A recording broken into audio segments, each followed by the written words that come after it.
Hey, Coach, there's a cart outside the gym. What's that all about? Is that for us?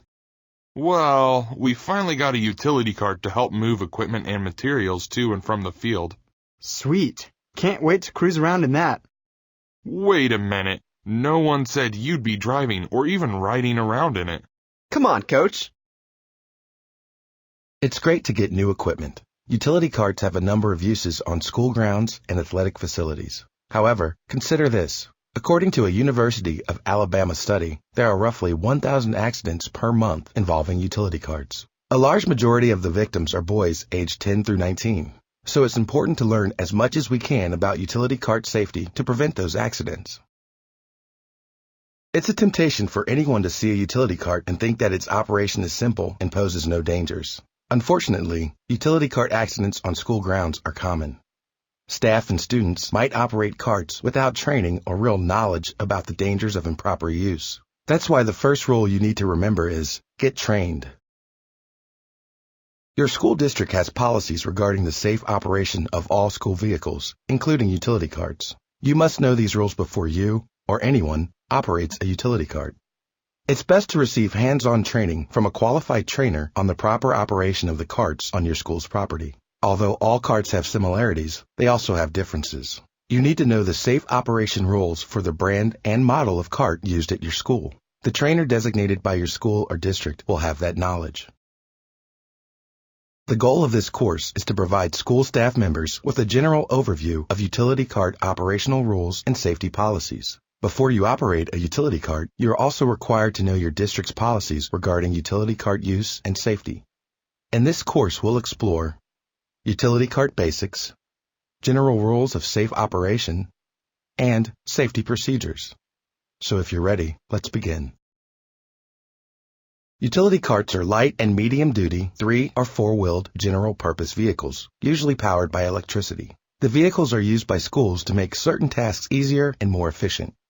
Utility carts are typically small vehicles. People may even describe them as golf carts. Other types of utility vehicles are somewhat larger and have the capacity to pull trailers or haul medium-sized loads of supplies or equipment.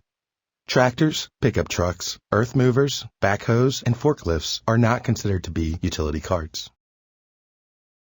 Utility carts have several features that make them easy to use. They are generally key-operated. Each cart typically comes equipped with acceleration and brake pedals, side and rear view mirrors, reflectors, and a horn. Carts often have other features such as headlamps, taillights and brake lights, directional signals, an audible backup signal, and windshields and wipers. Each of these features makes moving your cargo safe for you as well as pedestrians. Carts usually have a cargo area in the back. Never carry passengers in the cargo area.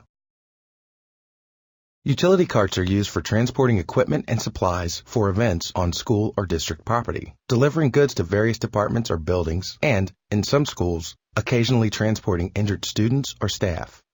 School staff members may operate a utility cart only after they have received training and permission required by their school or district. To many students, a utility cart looks like fun. However, any operation of a school vehicle by a minor or a person who is not a school employee is generally prohibited by district policy. The operational dangers are great and the legal liability is substantial. That's why student operation of utility carts is prohibited. In addition, any individual who is not an employee of the school or district who wants to operate a cart must obtain written permission from the supervisor of the department to which the vehicle is registered. In most cases, that supervisor must inform and obtain permission from the school or district administration before allowing the non-employee to operate a cart. If you're unsure of your district's policy, it's your responsibility to ask. Like our cars, utility carts need regular maintenance and repairs. Department supervisors are responsible for ensuring that carts receive regular preventative maintenance and repairs. Accurate maintenance records must also be kept. Consult your facilities manager to learn where the records are kept for any vehicles you operate, as well as who is responsible for keeping them. Utility carts should never be modified in any way. Supervisors and operators are responsible for reviewing the manufacturer's maintenance requirements, as well as knowing any school, district, or state policies regarding maintenance. Any violations of maintenance policies or procedures must be reported in a written incident report. This report must be provided to the appropriate administrator as described in your district's policies. Any significant accidents involving utility carts must be reported. This includes damage to the cart, property damage, or injury to a person. In most districts, this notification will require completion and submission of a written incident report. This report should be provided to the appropriate administrator as described in your district's policies. Accidents that are the result of violations of safety policy may result in negative consequences. Repeated violations will lead to suspension or termination of cart privileges. Negligent behavior may result in discipline of the staff member. Seriously, Coach, my uncle has a car just like that, and we drive all over the place. Help him with his yard work and stuff. And I drive a golf cart when I golf almost every weekend. Plus, we both have our licenses. We promise not to mess around or cause any problems. But there is a problem.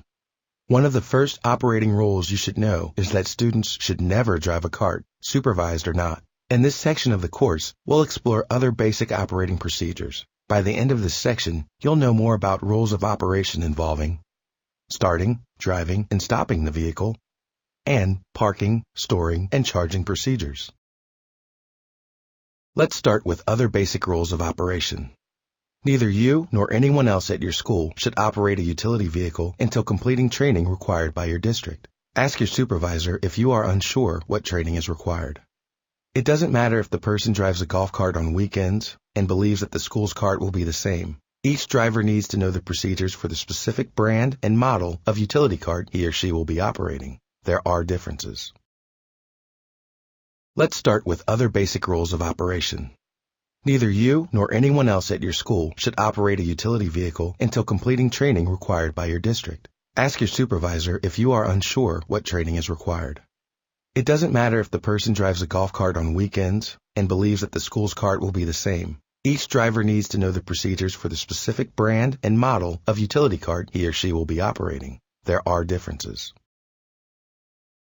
Next, let's look at starting, driving, stopping, and parking the vehicle. Use of mobile phones, pagers, and headphones is strictly prohibited while driving the cart. If you need to make a call or receive a message, pull over in a safe area and turn off the cart. While operating the cart, it's important to be mindful of pedestrians. Some pedestrians may be physically challenged and may not be able to move quickly through intersections. Other pedestrians may be visually or hearing impaired and may not be able to see you or hear the horn. You, as the operator, are responsible for their safety. At all times, the operator must yield to pedestrians. If you need to drive on sidewalks or in other pedestrian areas, your speed should be no faster than pedestrian pace and must not exceed 5 miles per hour. You should also account for conditions that could make hard surfaces and grassy areas slippery or dangerous. Look for wet pavement, ice, snow, or oil on pavement as well as obstacles in your path. Keep alert for wet grass, mud, or sand and use caution in those areas. In any conditions, the cart should never be operated at speeds above 10 miles per hour. Since utility carts are often operated in areas pedestrians also use, safely stopping the cart is particularly important. When stopping the cart, anticipate crosswalks and possible danger areas. Apply the brakes slowly and ensure that the cart comes to a complete stop. Do not cruise through intersections or walkways, even if you're familiar with the area and don't anticipate pedestrian traffic or obstacles. At intersections, look in all directions before proceeding. And don't stop the cart in crosswalks or in front of doorways, on sidewalks, or in front of fire hydrants, fire lanes, or access ramps for persons with disabilities. Most school facilities have designated parking areas for utility vehicles. Ask your supervisor if you don't know where these are. Don't park the cart in unauthorized areas. When parking, hold your foot firmly on the brake until the cart comes to a complete stop. Engage the emergency brake, turn off the engine, and always remove the key. It's important that utility carts be parked so they don't interfere with emergency operations. The cart cannot block fire lanes, building access for emergency responders, or any location that may cause difficulties if an emergency were to occur. Specifically, this means that a cart should not be parked within 6 feet of a door, at the base of a stairway, where it would restrict fire extinguisher access, and/or where it would block building evacuation routes. Also, every effort should be made to avoid parking in wet grass, mud, or standing water on lawns to prevent damage to landscaping. When the vehicle is parked, the key must remain in the possession of the operator until the cart is properly stored for the day in its designated area. At that time, the key should be stored in a locked location that cannot be accessed by unauthorized people. Students should never have access to the key. Carts should be stored in designated areas, which may be undercover or in the open. You should ensure that your cart is properly secured with the emergency brake on. Also, use any other security procedures mandated by your school or district. If your cart is powered by electricity, there should be a designated charging area. The vehicle shouldn't be charged anywhere else. Use of extension cords is prohibited. The vehicle should be fully charged before each use to prevent breakdowns. Check the manufacturer's operating manual for proper charging procedures. It's your responsibility as the operator to ensure that the vehicle is charging properly before leaving the area. Look, guys, I know you're both responsible, but you haven't been trained to use this cart. You aren't insured drivers by the school district either, so I'm sorry, but the answer is no. But hey, you get to help me load this equipment on the cart so I can get up to the field. The coach is right. The carts and their operation are the responsibility of the school and the operator. Safety for all is the most important concern. In this section, you'll learn safety procedures that will ensure that passengers, equipment, pedestrians, and the school will stay protected. By the end of this section, you should know procedures to prevent accidents, as well as reporting procedures. The most important thing to remember when operating a utility cart is that human safety is the highest priority. The following general guidelines are important to ensure the safety of the students, visitors, and staff. However, your district may make exceptions to these guidelines. As a result, it's important that you familiarize yourself with the specifics of your district's policies. First, let's talk about the safety of operators, passengers, and pedestrians. All occupants should keep hands and bodies inside the cart. Everyone should stay inside until the cart comes to a complete stop. No jumping or stepping in or out of the vehicle while it's moving. Carts should never carry more passengers or cargo than is allowed. Check the manufacturer's guidelines. Any cargo that protrudes from the vehicle 3 feet from the rear of the cart or 1 foot from either side or more should be properly flagged. Whether operating the vehicle on sidewalks, driveways, parking lots, or grass, the operator must always be mindful of pedestrians and obstacles in the vehicle's path. The operator should take note of conditions, pedestrians who may be disabled or have other difficulty moving through intersections, and cars or other vehicles in the area. The cart needs to come to a complete stop, and the operator should check carefully at any intersection. And avoid driving on public roads. Instead, drive on the sidewalk and follow the rules as though you were a pedestrian, observing crosswalks, crossing signals, etc. Operators must obey all traffic signals and use directional lights or hand signals when turning. Only carts equipped with full headlights, taillights, seat belts, etc. should ever be used on a public road. There are some other safety rules that might not immediately come to mind. Often, the smallest effort or change in behavior can be the difference between safe passage and a regrettable accident.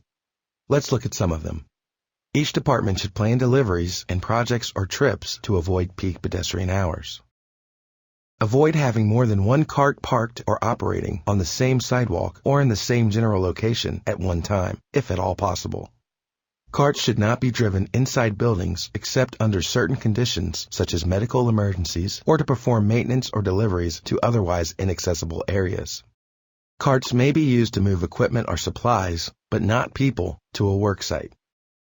You should avoid driving the cart on the sides of hills, through mud, or other dangerous areas. Utility carts can tip over and roll if operated on a slope. When approaching a blind intersection, always sound your horn before proceeding. Your cart should not be parked in any area likely to interfere with pedestrian or other vehicle traffic. And the cargo bed should never be loaded beyond manufacturer's specifications. Ask your supervisor or refer to the vehicle's operating manual to learn about the cart's cargo capacity.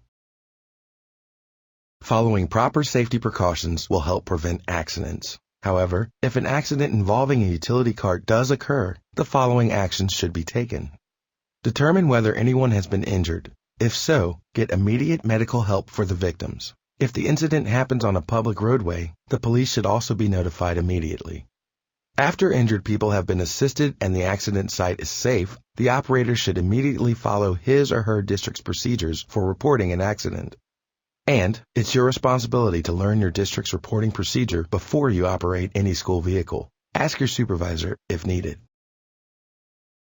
In this course, we explored general information about utility carts, including features, maintenance, and proper training. General rules of safe operation, including loading, driving, and parking the utility cart. And safety procedures such as yielding to pedestrians, assessing the route conditions, and reporting incidents. It should now be clear that utility carts can make our jobs easier, but there is more to them than meets the eye. Remember, this training does not replace any hands-on training that may be required by your school district. Ask your supervisor whether additional training is needed. Speak with your supervisor if you have any questions or concerns. If you are ever in doubt about proper procedures, ask. You are responsible to make sure that the utility cart you use is operated safely. After taking this course, you should be able to describe the characteristics and functions of utility carts, understand basic safe operating procedures, recognize the need to use your head when operating a utility vehicle, and acknowledge your responsibility to know and follow your district's vehicle operations and incident reporting policies. Review these points and repeat this course if needed.